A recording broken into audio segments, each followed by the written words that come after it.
Ladies and gentlemen, we now come to another important highlight of today's program, the Emeritus Professor Chandra Gunawardena Memorial Lecture. As the mother of Faculty of Education, Emeritus Professor Chandra Gunawardena played a major role in establishment and growth of the faculty, making invaluable contributions to the field of education. Our distinguished chief guest today for this memorial lecture is Professor Narada Varnasuriya, Professor Emeritus in Pediatrics at the University of Sri Jayawardhanapura. At this moment, I cordially invite Senior Professor S.P. Karunanayaka to formally introduce the guest speaker to the gathering. Good morning, everyone. Professor Narada Varnasuriya and our Dean, Faculty of Education, Dr. Vajira De Silva, Dr. Samanthi, the chairperson of the event, and all academics, non-academics, students, invitees, ladies and gentlemen. It's my great pleasure to introduce to you Professor Narada Varnasuriya, who has very kindly agreed to deliver this year's Emeritus Professor Chandra Gunawardena Memorial Lecture. Professor Narada Varnasuriya is an Emeritus Professor of Pediatrics at the University of Sri Jayawardhanapura. He has been a medical teacher and a consultant pediatrician for more than 50 years. He served in 3 institutions, Faculty of Medicine, Colombo, and the Lady Ridgeway Hospital, the University of Sri Jayawardhanapura, and the Colombo South Teaching Hospital. And after retirement, on contract basis, he served the Kotalawala Defense University and its teaching hospital. Professor Varnasuriya was the founder professor of pediatrics at the University of Sri Jayawardhanapura and later went on to be the Dean of the Faculty of Medical Sciences and then the Vice Chancellor. He has been the chairman of the Committee of Vice Chancellors and Directors, CVCD, and a member of the Council of the Open University of Sri Lanka. He was deeply engaged in various national committees and boards focused on education, including the Sri Lanka Medical Council, National Medicines Regulatory Authority, National Institute of Education, National Education Commission, and National Science and Technology Commission. He was also a long-standing member of the Standing Committee for Quality Assurance of the University Grants Commission, UGC, and was in the panel of authors for institutional and program review manuals for Sri Lankan universities. His academic contributions are widely recognized. He was awarded the title of Professor Emeritus by University of Sri Jayawardhanapura and honored by numerous medical and professional bodies, including the Postgraduate Institute of Medicine, PGIM, with honorary fellowships. In 2009, he was awarded the Outstanding Asian Pediatrician at the Asian Pacific Congress of Pediatrics in Shanghai, China. We are very honored to have you here today, sir, and thank you very much for accepting our invitation to deliver the memorial lecture we are conducting every year in fond memory of our founder dean, Emeritus Professor Chandra Gunawardena. So I kindly invite you to deliver the lecture now. Thank you, Professor Shironika, for those kind words of introduction. Dr. Vajira De Silva, Dean of the Faculty of Education, Dr. Samanthi Jayasinghe, Chairman of the Faculty Day Committee of the Open University, members of academic staff, including former deans, especially Professor Lekham A, with whom I have worked very closely, and members of the administrative and non-academic staff, and students and graduates of this university. It really gives me great pleasure and honor to deliver the Chandra Gunawardena Memorial Lecture for the year 2026. Especially because from the both of us, it gives me a heartwarming opportunity to honor a person who I respected and liked. Professor Chandra and I joined the University of Colombo around the same time. And since then, we have interacted both in the professional and social context over the years, especially in matters relating to education, academically and professionally. And it's really a pleasure to do this lecture in her honor today.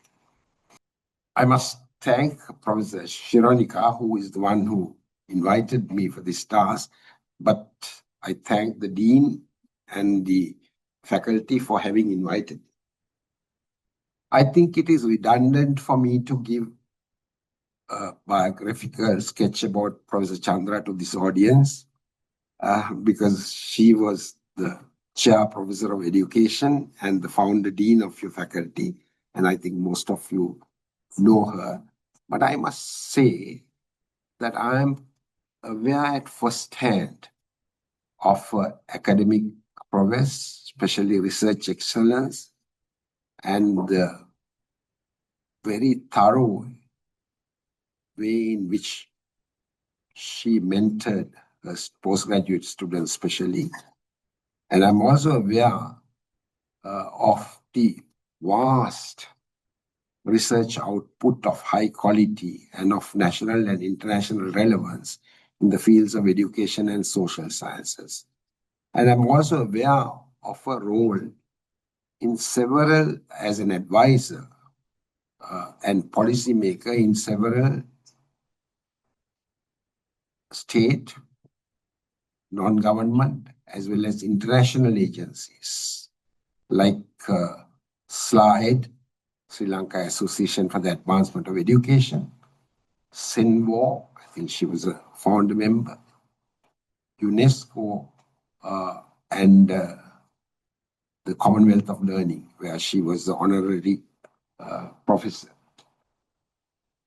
So, my humble tribute to her today is actually based on my personal experience as a medical teacher for more than 50 years. I think it's almost 53 years now.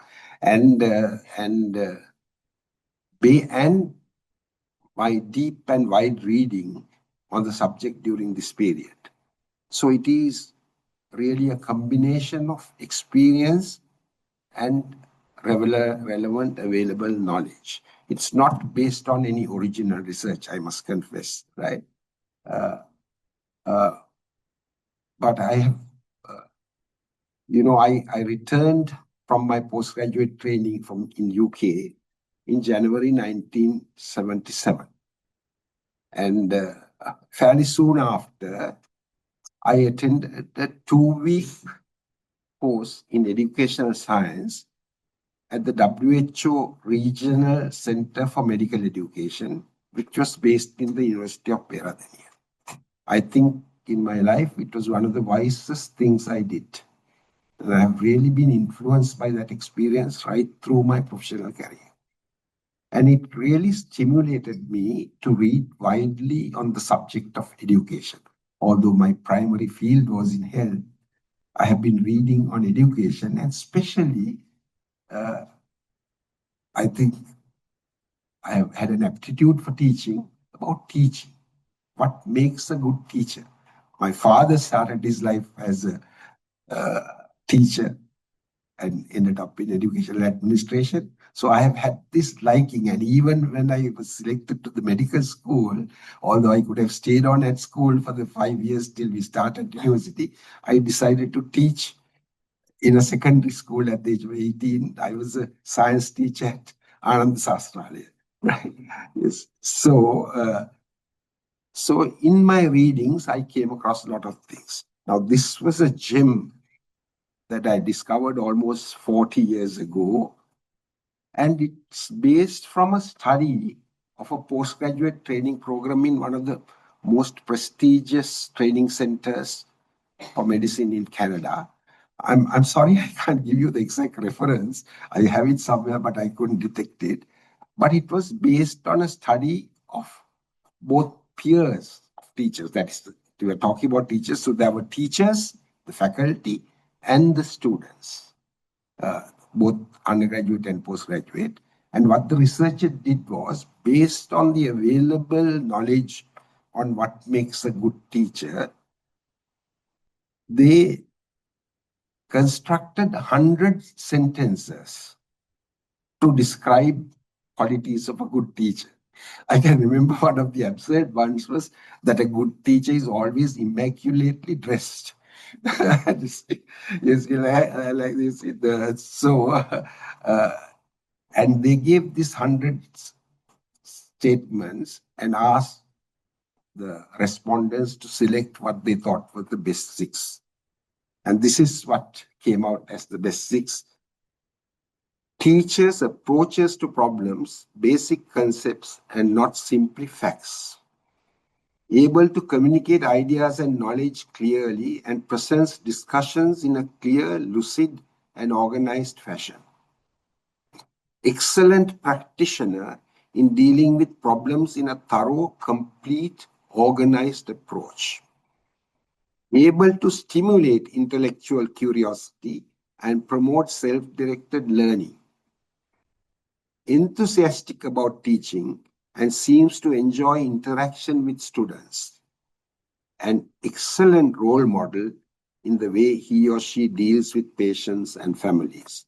This was a postgraduate medical training, so that was there. So this is the first time in which I came across this word role model in this context, the role model concept.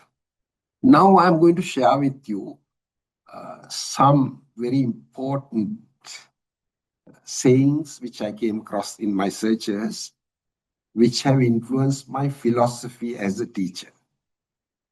I think although they are very brief, they mean a lot to me. First thing is, no man can be a good teacher unless he has feelings of warm affection toward his pupils and a genuine desire to impart to them what he believes to be of value. I truly believe this, and this is what has motivated me as a teacher. Now, I must confess, I don't believe in the central premise of this. I don't believe it is accurate, the central premise of this sentence, but let's read it. Teaching is it's by Peter Drucker. I think the management people will know he is one of the most renowned management gurus. Teaching is the only major occupation of man for which we have not yet developed tools that make an average person capable of competence and performance. In teaching, we rely on the naturals, the ones who somehow know how to teach. I must confess that I don't believe this to be completely true. If then this faculty of education would be redundant, right? But I think I strongly believe that having a liking and aptitude for teaching is an essential prerequisite to be an inspirational teacher. That's what I believe. Now, this was, I was browsing through books. It's one of my pet hobbies in Waterstones, which is the equivalent of Sarasavi bookshop in London, nearly, I think, 30 years ago. And I saw this on the flap of a book. Good teaching cannot be reduced to technique. Good teaching comes from the identity and the integrity of the teacher. Again, a very, very profound statement. I decided to delve deeper into this. I purchased the book. I still have it and read it often. He went on to say, this is an educationist, by the way, an American US educationist, Parker J. Palmer, and the name of the book is Courage to Teach. Good teachers possess a capacity for connectedness. They are able to weave a complex web of connections among themselves, their subjects, and their students, so that the students learn to weave a world for themselves. The methods used by these weavers vary widely. Lectures, Socratic dialogues, laboratory experiments, collaborative problem solving, even creative chaos. The connections made by good teachers are held not in their methods, but in their hearts, meaning heart in its ancient sense as the place where intellect and emotion and spirit and will converge in the human self. Another thing which caught my eye long ago was this: good teachers are lifelong learners. He who learns from one occupied in learning drinks of a running stream. He who learns from one who has learned all he is to teach drinks the green mantle of the stagnant pool. So this was, again, when I read things like this, I always look up in depth about who has said it and what his background was. And he was also an outstanding theologian and a professor of English.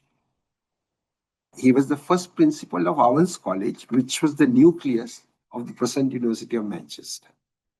And if you read about him, you will find that he was a really... So this is what he said. Now this brings here, especially to university teaching, because I decided to make my topic role model in university or tertiary education. The need for a university teacher to be involved in active learning and maybe generation of knowledge or knowledge seeking, commonly referred to as research, but it's not merely research. What we need a university teacher to be is a scholar. And the definition of scholarship is wider. Now, the Uniscope Learning Community from the United States defines it as: we define scholarship as a thoughtful discovery. That is discovery. So all of us in the universities, we have been involved in the discovery of some little piece of knowledge, at least in the early stage of our careers, right? Okay. Transmission and application of knowledge. Transmission, that's what we do by teaching or popularizing and conveying or whatever, and then directly applying it. There is no point in doing research if it is going to be on the shelves. If it has to be applied in some context. So this was an even better description of a scholar. Features of a scholar. Scholar is someone with ability for critical appraisal, breadth and depth of knowledge about a subject. You have to be involved in one discipline or area. You have to acquire an expertise or thorough scholarship, because there is a tendency now for people who have just acquired a little specialty in this thing to flit to other areas, right? Even before they establish their scholarship in their own area, right? That is really a feature of charlatanism, right? And not scholarship, right? So breadth and depth of knowledge about a subject. For example, I never call myself an educationist. I don't have any academic credentials in education. I'm a teacher, right, at university level, but I don't pretend to be an educationist in the context of an educationist, people who have breadth and knowledge about a subject.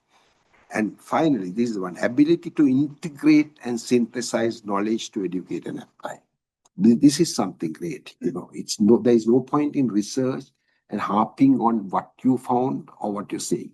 You have to be able to take a step back and look at your research in context and to see how you can synthesize what you found into the existing knowledge and the emerging knowledge. You must know about other workers in that field and to integrate that in a useful way to use it.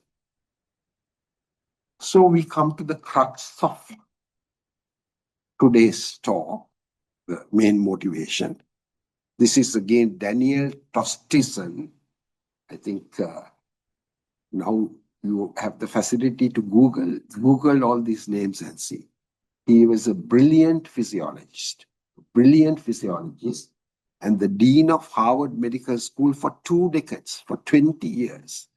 During this period, he transformed this medical school into, if not the foremost, one of the foremost medical schools in the world today. And why is it special?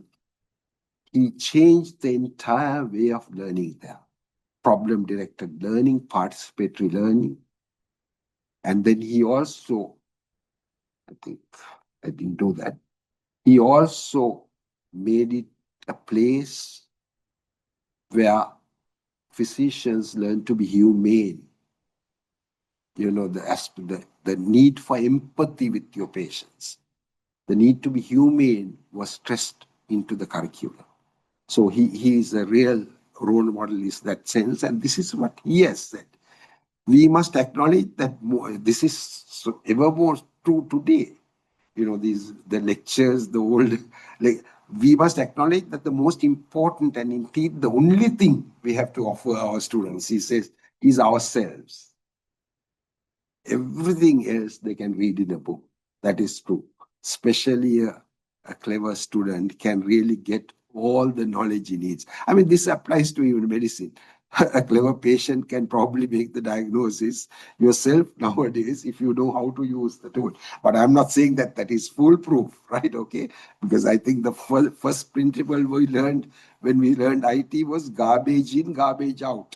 So you must know how to distinguish garbage from non-garbage. If you do that, you can actually get a lot of knowledge. So as teachers, we have to offer ourselves to the students, right? So we come to the specific, who is a role model?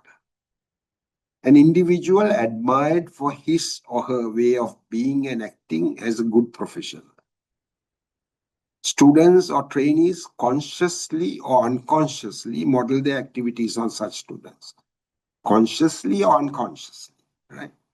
Learning from role models occurs through observation and reflection, both consciously and unconsciously. Especially you have to encourage them to reflect on what you observe. Then only, I mean, and mind you, I'm not talking about this. You can learn from bad role models also. I've got some excellent papers about learning from bad role models, what not to do. I must say I did that as a medical student.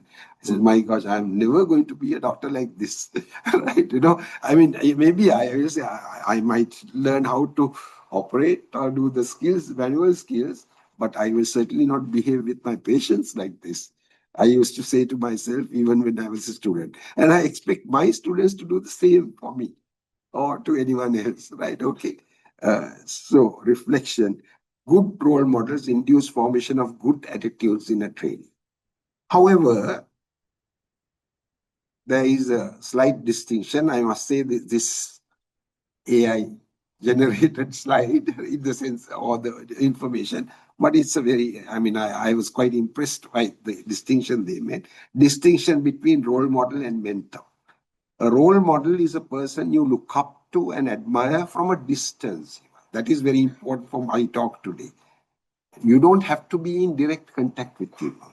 Distance, whose values, attitudes, and successes you try to emulate. Whose values, attitudes, and successes you don't have to have studied under every role model that you admire, right? You know, you can do it from a distance. A mentor, on the other hand, is a trusted, experienced person who actively guides, advises, and supports your professional or personal development. Now, Professor Chandra Gunawardena was a mentor par excellence.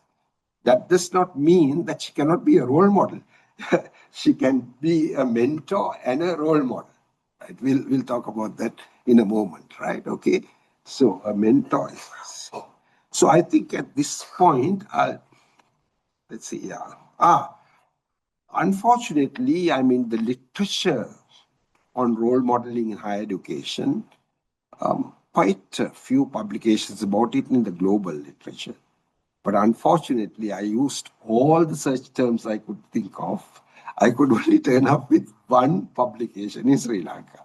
And that's authored actually by a girl who has actually worked with me, who is now a professor in community medicine in Canada, Vatsala. Now, this talks about, it was a study, very small study, a qualitative study using in-depth interview of 28 recently graduated medical students from 3 medical faculties.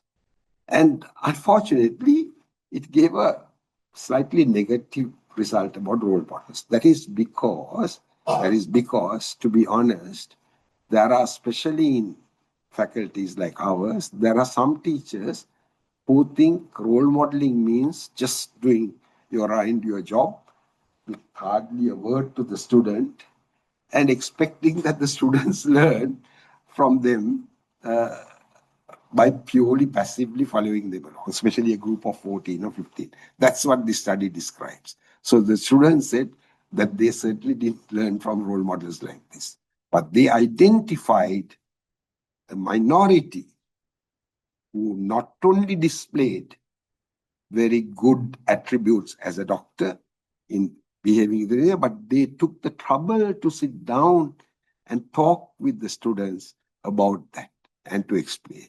So that's the true role model. So that's the lesson that we got from this study, that merely, role modeling doesn't mean just, you see, it may be true in vocational training. If you're learning carpentry or something like that, or pottery, but even there, I think you have to put in a word or two. Purely by observation of the techniques, etc., students may learn to do well. But when it comes to other domains where the cognitive and the emotional factors are important, mere observation of a good practitioner does not suffice. Now I come to the final, so I think this is probably the only original thinking in my presentation. I reflected on this. You see, when I used all the search terms and looked for national role models, I must say I was shocked by what I saw. The first thing that came was obviously from what's called the Gen Z, right? The Z generation, which has created a record by reversing the positive secular trend for longevity and the positive secular trend for cognitive ability, right?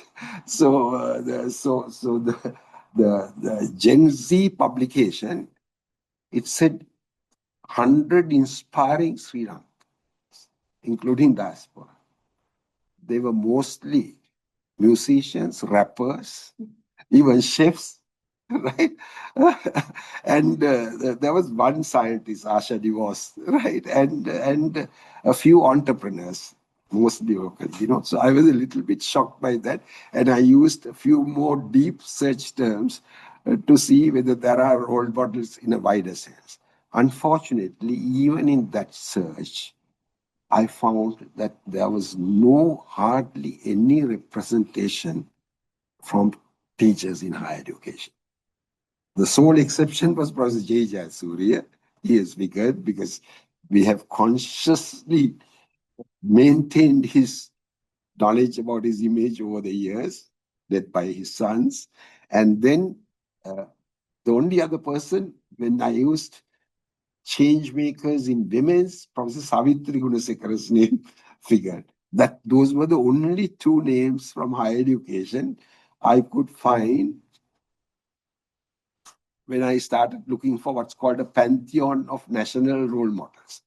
So I felt that this is really not correct. My gut reaction, I think I can easily think of, especially having been in this field of higher education for over 50 years, I can easily think of at least 15 or 20 names who can figure in that category as national role models. But not to be contentious, I thought I will just stick to 4 names. The 4 names are here: Professor J. Jayasuriya, Professor C. De Silva, Professor Idrivira Chandra, and Professor Seneka Bipile. Each of you, I think Professor J. Jayasuriya was the professor of education. I think he has taught many of the senior teachers of this faculty, including Professor Chandra Gunawardena, right? You see, and he's I'll talk about a little bit more about him as I go on to this thing. So this is as I told you, the only original thinking in my presentation today, because I really thought, how can we fill this gap for the paucity? What are the criteria for identifying what you may call a national role model in the field of tertiary education? And I came up with, after a lot of thought, came up with this list. One is you have to be a truly inspirational teacher. That's the first prerequisite. You have to be an outstanding scholar. I'm not talking, it does not mean just the first class in the first degree. That's for most of them, you have to be an outstanding scholar, right? You should have demonstrated that. Then you have to be of impeccable integrity. You should have shown that you can stand up to any power, including the power of the state, in your own discipline, and that you stand up to the principles that you really believe in. That should have been demonstrated at some time or the other in their life. Then they have to be a creator of something of value, something of a creator. I will explain, and that should preferably be something of national relevance, creator of something of value which is of national relevance. And then finally, I thought, to be in a pantheon of national role models, there should be demonstrable transgenerational impact. That's why, so Professor Chandra's name would probably, we have to, I don't know how to exactly define that, but a transgenerational impact should be demonstrable. That the person has remained in the psyche of the nation through some means or other for some time. That was only not for a very short period, like that. So these are the criteria I thought of. So very quickly, so I have already told you who he was. So you may ask me, what is his creation of national relevance? I will tell you, his books on geometry, Vijayanite. You see, they were the thing that made me understand mathematics, right? You see, the textbooks on mathematics that he wrote, right? I'm not being frivolous. He was the first chairman of the National Education Commission. And the report of that commission is an outstanding report. Unfortunately, the governments did not implement most of it. And he very strongly rebuked the governments for that reason. So that was another creation of his, which is this thing. So I'm just mentioning, because the first three, let's go back to the slide. Inspirational teacher, outstanding scholar, impeccable integrity. I think all five of them, I don't have to elaborate. Nowadays, you can Google all these people and read about them. I suggest you do that. Read about these people. Find out their life history and their achievements, right? Okay. So that was about Professor J. Jayasuriya. And we have perpetuated his memory. I'm now the chairman of the foundation, which actually you have to give credits to his two sons, because we have always had an annual lecture about him and also a write-up about him. This time, I think Dr. Samanthi has written that article based on an interview with your beloved Professor Elsie Kothalavala, right? Okay. All right. Let's go very quickly to the processes. He retired the year that I came into pediatrics, but he did the introduction for us. He's one of my mentors. I still remember in that introductory class, there was a small group of us. He said, what do you think is the real purpose or the primary task of a pre-matrician? We gave all kinds of answers, and he was not. The answer he expected was that the pediatrician is one who keeps well child well. Not sick child well. The one who keeps a well child well. Right, you see, so he's, you might ask, what are his grades? He's a real pioneer. He is the founder of the Nutrition Society of Sri Lanka. He's the one who brought nutrition as a discipline into this country. He's the founder of the Family Planning Association of Sri Lanka. He's the one who recognized the need for family planning. He's the founder. As General President of the Sri Lanka Association of the Advancement of Science, he is the founder of the Committee for Popularization of Science. He is the one who recognized that popularization of science is one of the important tasks of this thing. And when he visited the Soviet Union, he came back and wrote a book called Outsteps the Dawn, which was really an elegant reading. I don't know whether you can find it now. So he was a creator in that sense. Professor Eldirivira Chandra. I hope I don't have to introduce him to any of this audience.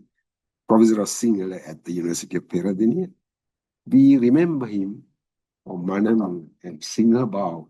You see, they not merely the appreciation, the fact that he was able to adapt our ancient drama and these things and make it presentable, and it's carved into the memories, at least like our generation. Most of us probably know the lyrics by heart of any of these the presentations. And he was also, he really got into trouble with the government at one stage, you read up, because he was very forthright and wrote a very brilliant paper why the neoliberal, this thing does not always solve problems, and that how it can create problems in the field of research and science. And he got into a lot of trouble, but he withstood it fearlessly. Professor Sineka Bibile. This is my real hero. Founder professor of pharmacology at the University of Colombo. Absolutely brilliant, first classes right through, postgraduate training in Edinburgh. And he is the one who decided, he was a Samasamajist, he was in politics, but never did politics in the university. Was never, and his integrity was impeccable. So when he got the opportunity to really do something, one of the first things he did was he's one of the first people to write what is called a hospital formulary. That is, every drug that is available in the country, the details of the drug, characteristic, he wrote it single-handedly by pen in the 1950s. Right, okay. One of the first in the world. Even the British formulary came after that. Hospital formulary for Sri Lanka. So that was his creation. And then, of course, the creation, State Pharmaceutical Corporation. Today, even today, poor, ordinary people of our country, the pharmaceutical policy and the concept that he introduced, what's called essential drugs. You don't have to import thousands of drugs, but identify the essential drugs and bring quality drugs. That concept has taken hold in the whole world, right? So he was a true innovator and a creator, an exemplary teacher, and a highly disciplined person of integrity. So I think I have put my point. I hope I have not exceeded my time. There is a paucity of teachers from tertiary education in a pantheon of national role models. That's really sad. Not for the professional prestige of the professor or the person in concern. It is the future generations are missing out on a valuable resource for learning when you do not have such role models. So the reasons are complex and worthy of study. Maybe I'm suggesting it for an MPhil or a PhD thesis for a student from your faculty. Criteria of inclusion need to be identified. I offer my effort to be further tested. The criteria for inclusion in such a pantheon. Pantheon usually refers to gods, the pantheon of gods, right? Of the exemplary people. Each academic discipline and every university should identify the role models that they have. The Open University can do it as Open University. The disciplines in the university or disciplines nationally can try to identify who are the role models in that particular discipline. And every effort should be taken to perpetuate their memory. What you're doing today is one way. Another way is, of course, there is a German word called Festschrift. I don't know whether you have heard of Festschrift. This is when a professor retires. You have done it. You publish his or her writings plus writings about him or complementary to him of very senior colleagues. That's called a Festschrift. Now, Professor C.C. De Silva was the first one to receive a Festschrift. I have his personally autographed copy of that Festschrift, where his writings and writings in his honor by eminent pediatricians and nutritionists in the world are there. Right. I think I apologize if I've taken more than time. I hope I have conveyed something of value to you. Thank you.